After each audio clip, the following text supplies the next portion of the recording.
الله عنهم نحن الذين بايعوا محمدا على الجهاد ما بقينا أبدا آمنت بالله صدق الله العلي العظيم وبلغنا رسوله النبي الكريم ونحن على ذلك لمن الشاهدين والشاكرين والعاقبة للمؤمنين والمتقين والمجاهدين والحمد لله رب العالمين ঐতিহ্যবাহী মানগাঁও নছিরগঞ্জ জামে মসজিদের উদ্যোগে আজকের এই বিশাল ওয়াজ ও দোয়া মাহফিলের সম্মানিত সভাপতি মণ্ডলী, উপস্থিত আমার শ্রদ্ধেয় ওয়াজিবুল ইহতিরাম হযরত উলামায়ে কেরাম, এলাকার গণ্যমান্য মুরব্বীগণ, স্থানীয় এবং দূর দূরান্ত থেকে আগত দিন দরদি কোরআন প্রেমী ব্রতহিত জনতা এবং পর্দার আড়ালে থাকা মা ও বোনেরা, আলহামদুলিল্লাহ এতক্ষণ পর্যন্ত অত্যন্ত মূল্যবান, গুরুত্বপূর্ণ এবং উৎসাহধর্মী আলোচনা করছিলেন। আজকের এই মাহফিলটিও সফল হওয়ার পেছনে যার অবদান সবচাইতে বেশি, যার মাথা থেকে পা পুরোটাই কলিজা, গাজী সাহেব হুজুর শেখ নূরে আলম হামিদি হাফিজাহুল্লাহ তাআলা রাআ। আল্লাহ তাআলা হুজুরকে নেক হায়াত দান করুন, আল্লাহ তাআলা হযরতকে সিহাত এবং আফিয়াতের জিন্দেগি নসিব করুন, আল্লাহ তাআলা হযরতকে এই মিথ্যা মামলার পেরেশানি থেকে মুক্তি দান করুন, আল্লাহ তাআলা হুজুরের প্রবাস জীবনকেও কল্যাণময় বরকতময় করে দিন। আমরা শাহজালাল রহমাতুল্লাহ আলাইহিকে দেখি নাই, কিন্তু শাহজালালের উত্তরসূরিদেরকে দেখেছি। আমরা শাইখুল ইসলাম এবং ফেদায়ে মিল্লাত রাহিমাহুমুল্লাহকে দেখার সৌভাগ্য লাভ করি নাই, কিন্তু শাইখুল ইসলাম এবং ফেদায়ে মিল্লাত রাহিমাহুমুল্লাহর এই সুযোগ্য উত্তরসূরি এবং আওলাদকে দেখেছি। ইনশাআল্লাহ যতদিন পর্যন্ত এই মুরব্বীরা আমাদের মধ্যে থাকবেন, তারা আমাদের মাথার উপর ছায়া দেবেন। তারা যখনই আমাদেরকে যে কাজে দাওয়াত দেবেন, আদেশ দিবেন, ডাক দিবেন, ইনশাআল্লাহ উম্মত সবকিছু বিলিয়ে দেওয়ার জন্য তাদের ডাকে সাড়া দেবেন ইনশাআল্লাহ। তো হযরত আমাকে ওইখানে কথা বলার আগে একটা বিশেষ নসিহত করেছেন যে আমাদের যে অবুঝ ভাইয়েরা, আমাদের যে অবুঝ বন্ধুরা আজকের এই মাহফিলটাকে পন্ডল করার জন্য বিভিন্ন ভাবে চেষ্টা করেছেন, তাদেরকে নিয়ে কিছু না বলতে। তা আমিও পুরো আলোচনার মধ্যে ইনশাআল্লাহ খেয়াল রাখবো যাতে করে আমার কোনো কথা থেকে এমন কিছু প্রকাশ না পায়, যাতে করে ওই ভাইদের, অবুঝ ভাইদের হেদায়েতের দুয়ারটা বন্ধ হয়ে না যায়। আল্লাহুম্মা গফির লিকওমি ফাইন্নাহুম লা ইয়ালামুন। আল্লাহ রাসূল দোয়া করেছিলেন, হে আল্লাহ আমার এই জাতিকে আপনি মাফ করে দেন, তারা তো জানে না, তারা তো বোঝে না, তারা কার গায়ে হাত তুলছে, কার গা থেকে রক্ত ছড়াচ্ছে, কার শানে বেয়াদবি করছে, আয় আল্লাহ বোঝে না তারা। এই অবুঝ জাতিদেরকে আপনি মাফ করে দেন, আপনি ক্ষমা করে দেন। এমনকি তায়েফবাসী যখন আল্লাহ রাসূলকে মারতে মারতে এতটা রক্তাক্ত করে ফেলেছিল, আরে ফেরেশতা পর্যন্ত সহ্য করতে পারে নাই, অনুমতি নেওয়ার জন্য হাজির হয়ে গিয়েছিল। ইয়া রাসূলুল্লাহ আপনি যদি শুধু অনুমতি দেন, দুই পাশের পাহাড়কে চাপা দিয়ে সবগুলোকে ভর্তা বানিয়ে এখানেই বরবাদ করে দেব। আল্লাহ রাসূল তখন বলেছিলেন, না, আয় আল্লাহ আমার দিলে বড় আশা, ওরা যদি হেদায়েত কবুল নাও করে, ওদের আওলাদ থেকে, ওদের পরবর্তী প্রজন্ম থেকে এমন জাতি অবশ্যই তৈরি হবেই হবে যারা তোমার একত্ববাদে, তোমার বন্দেগীতে বিশ্বাসী হবে। আল্লাহর নবীর প্রত্যাশাকে আল্লাহ এমন ভাবে কবুল করেছিলেন, পরবর্তী প্রজন্মে যাওয়া লাগে নাই, নাতিপুতি পর্যন্ত যাওয়া লাগে নাই। যেই জালেমগুলো নবীর গায়ে হাত তুলেছিল, মক্কা বিজয়ের পর তারাই নবীর সামনে এসে হাতও গেড়ে বসে ইসলাম এবং ঈমান কবুল করে ঘরে ফিরে গিয়েছে। তুহারা প্রচার করুক হিংসা, বিদ্বেষ আর নিন্দাবাদ, আমরা বলিব সাম্য শান্তি এক আল্লাহ জিন্দাবাদ। কারণ এমন একটা সময় আমরা এসে উপনীত হয়েছি, আরে মুসলমানে কামড়া কামড়ি করার সময় না। আর এখন অবস্থা যদি ভালো থাকতো, তখন নয়তো নিজেরা বসে বসে নিজেদেরকে দুশ্মন বানিয়ে লড়াইয়ের ফিল্ড একটা কায়েম করে দিতাম।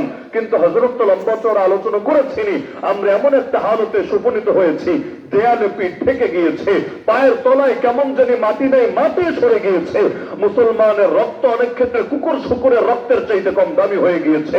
পোষা কুত্তা যদি কেউ মারে কখনো এর জন্য তাকে আদালতে কাজ করার পর্যন্ত দাঁড় করানো হয়, কিন্তু মুসলমানদেরকে মারা হয় এর জন্য কোনো জবাবদিহি হয় না। ৭৫ বছর ধরে ফিলিস্তিনের বুকে মুসলমানকে মারছে, কারো যেন বলার কিছুই নাই। আর এই ৭৫টা বছর হয়ে গেল, আজও পর্যন্ত ইসরায়েলের এই উগ্র ইহুদিবাদীদেরকে কেউ জঙ্গি বলে ঘোষণা দেওয়ার সাহস করে না। অথচ ধর্মের নামে মুসলমান মারছে, ধর্ম রাষ্ট্র প্রতিষ্ঠার জন্যই লড়াই করছে।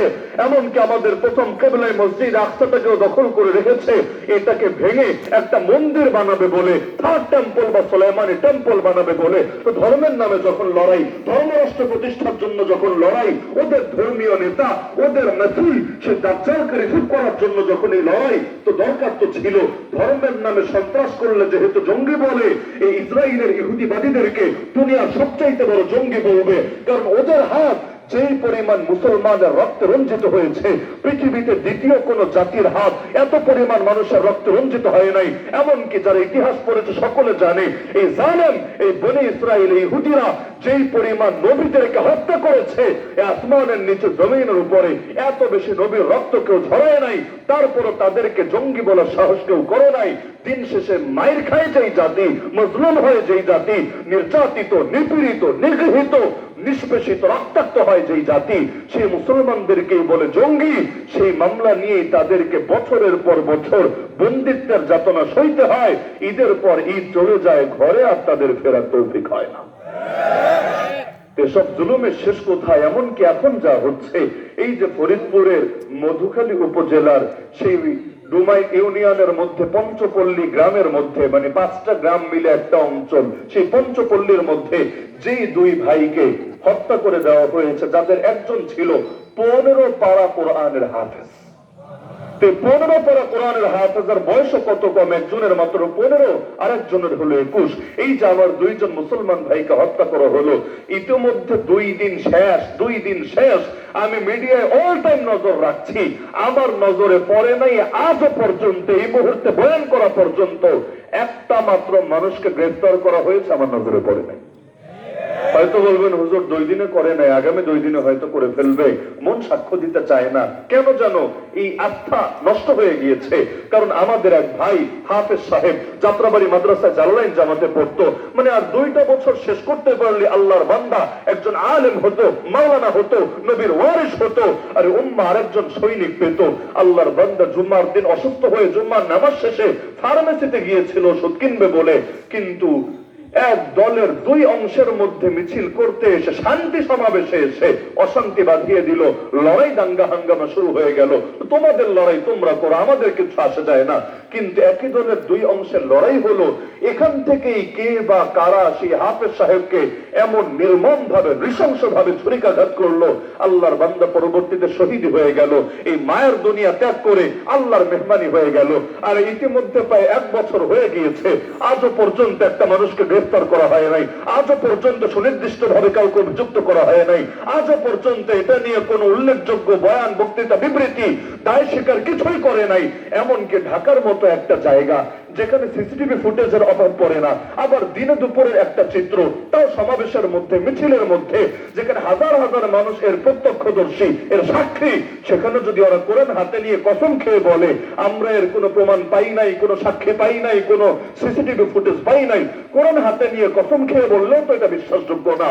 কিন্তু প্রায় 1টা বছর হয়ে গেল, আজও পর্যন্ত কোনো বিচার হয় নাই, আগামীতে কোনো দিন হবে বলেও মনে হয় না। তো যেখানে পূর্ণ হাফেজ আর প্রায় মাওলানা, তার রক্তের দাম দেওয়া হয় না, আরে সেখানে একজন সাধারণ বাচ্চা, তাও পত্রিকার রিপোর্ট গুলো দেখে তো আরে চোখের পানি ধরে রাখা যায় না যে আল্লাহর বান্দারা নির্মাণ শ্রমিকের কাজ করছিল, সবাই জানেন, স্কুলের বাথরুম নির্মাণের কাজ করছিল, তারা দেখলো মন্দিরে কে বা কারা আগুন দিয়েছে, তারা জানে না, এরা মুসলমান, মন্দির এদের উপাসনার জায়গা না, তবুও ধর্মীয় পরিচয় ভুলে গিয়ে মানবিকতার খাতিরে ছুটে গিয়েছে যে মসজিদই হোক আর মন্দিরই হোক, কিন্তু একটা জায়গায় আগুন জ্বলছে, যদিও কোনো মানুষ নাই এর ভেতরে, কেউ পড়ার কোনো আশঙ্কা নাই, কিন্তু মূর্তিগুলো না পড়ুক, বিল্ডিংটা না পড়ুক, তারা গেল নিজেদের থেকে ভালো করার জন্য, কল্যাণ করার জন্য। তারা কি আদৌ জানতো যে ভালো করাতেই তাদের জন্য কাল হয়ে দাঁড়াবে? তারা গেল আগুন নিভাতে, দিন শেষে তাদেরকে ফিরতে হলো লাশ হয়ে। সেই মা এখন আফসোস করছে, হায় একটা পুত্রকে যদি মারতো, আরেকটা পুত্রকে জিন্দা রাখতো, তবুও তা আমাকে মা বলে ডাকার কেউ থাকতো। আমার দুটো পুত্রকেই কেড়ে নিল, কে আমাকে মা বলে ডাকবে? আমার জীবনটা কিন্তু বরবাদ করে ছেড়ে দিল। কিন্তু দিনের পর দিন চলে যাচ্ছে, কে বলবে কার কথা? আইন শৃঙ্খলা বাহিনী ফিরে সত্ত্বেও তো ব্যবহার করে নাই। কিন্তু এই শক্তির উৎস কোথায়? দাম্ভিকতার উৎস কোথায়? তো যেই সময় হালত এমন, দেখতে তো সংখ্যা গরিষ্ঠ, পায়ের তলায় মাটি নাই, ওই সময় ভাই মুসলমানে কাজ্জা করার, ঝগড়া করার সময় আর কোথায়? তো সারা বাংলাদেশ না, সারা দুনিয়ার মুসলমানদের এই অবস্থা। 100টা বছর ধরে খেলাফত নাই, এমন কোন দিন নাই যেই দিন কয়েকশো মুসলমান শহীদ হয় না, এমন কোন দিন নাই যেই দিন কোথাও না। যারা সারা দুনিয়ার মানবাধিকার নিয়ে ফিকির করে, আরে তাদের কারাগারে আল্লাহর এক বান্দি, এক হাফেজা এবং এক বিজ্ঞানী, একদিকে হাফেজা আরেকদিকে বিজ্ঞানী, এই ডক্টর আফিয়া সিদ্দিকা এত জুলুম সইছে, তার জন্য কোনো মানবাধিকার থাকতে নাই। কারণ মুসলমানদের পক্ষে কথা বলার মতো লোকই দুনিয়াতে নাই। তো যেই সময় হালত হলো এতটা গুরুতর, তো দুনিয়াতে অনেক ইখতিলাফ হয় এমন, যে ইখতিলাফ গুলো করার একটা টাইম থাকে। মনে করেন আমি আপনি ইখতিলাফ করবো, হাত কোথায় বাঁধবো এটা নিয়ে, নাভির নিচে নাকি নাভির উপরে, অথচ এমন একটা সমন্বী নাকি আর টুপি নাকি আর আয়াত শুননি নাকি আর ওয়াহাবি কিছুই দেখে নাই, খালি দেখেছে বংশ পরিচয় মুসলমান কিনা, বাস।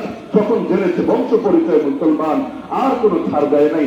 আজও পর্যন্ত ওই ঘরে যে নির্যাতন হচ্ছে, রমাদান মাস চলে গেল, আল্লাহর বান্দাদেরকে তো রোজা রাখার সুযোগ দেয় না, এমনকি রমাদানের দিনে পর্যন্ত শুয়োর খেতে বাধ্য করে, মদ খেতে বাধ্য করে, সেখানেও তো দেখে না কে হানাফি, কে শাফি, কে হাম্বলি, আরে কে এই ফিরকা, কে ওই ফিরকা, কিচ্ছু দেখে না। ইয়ামানের চিত্র দেখেন, সিরিয়ার চিত্র দেখেন, মালির চিত্র দেখেন, সোমালিয়ার চিত্র দেখেন, মিশরের চিত্র দেখেন, ফিলিস্তিনের চিত্র দেখেন, কত চিত্র দেখা লাগবে। আশপাশে তাকালে কাশ্মীর দেখেন, আসাম দেখেন, গুজরাট দেখেন, অযোধ্যা দেখেন, কত জায়গা দেখা লাগবে। এত কিছু দেখার পরও যার হুঁশ ফেরে না, যতদিন তার কোমরে লাঠি পড়বে না, অতদিন তার হুঁশ ফিরবেই না। তো ব্রিটিশদের মূলনীতি ছিল এটা, divide and rule, divide and rule, ভাগ করো আর শাসন করো। কারণ যত বেশি ভাগ করতে পারবে, তত বেশি শাসন করানো সহজ হবে, যত আপোষে দ্বন্দ্ব লাগিয়ে রাখতে পারবে।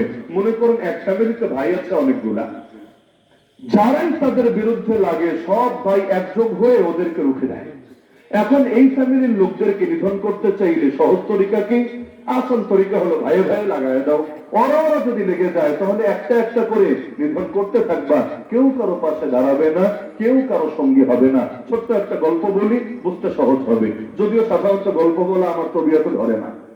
এক লোক, তার আখের বাগান আছে, আখ বুঝেন তো, গেন্ডার ইক্ষু, তো সে আখের বাগান আছে। তো একদিন রাতের বেলা ঘরে বসে সে টের পাচ্ছে যে মনে হয় আমার আখ বাগানে চোর ঢুকেছে। তো এখন কুয়া, তো এখন সে অন্ধকারের ভেতরেই সে সেই বাগানের দিকে গিয়ে যাচ্ছে, দেখি তো কয়জন চোর, কি অবস্থা, কি হালতে আছে, বাস্তবিক চোর নাকি অন্য কোনো প্রাণী কি। তো কিছু দূর এগিয়ে এখন সে দেখতে পাচ্ছে, হ্যাঁ বাস্তবে মানুষের মতোই তো দেখা যাচ্ছে।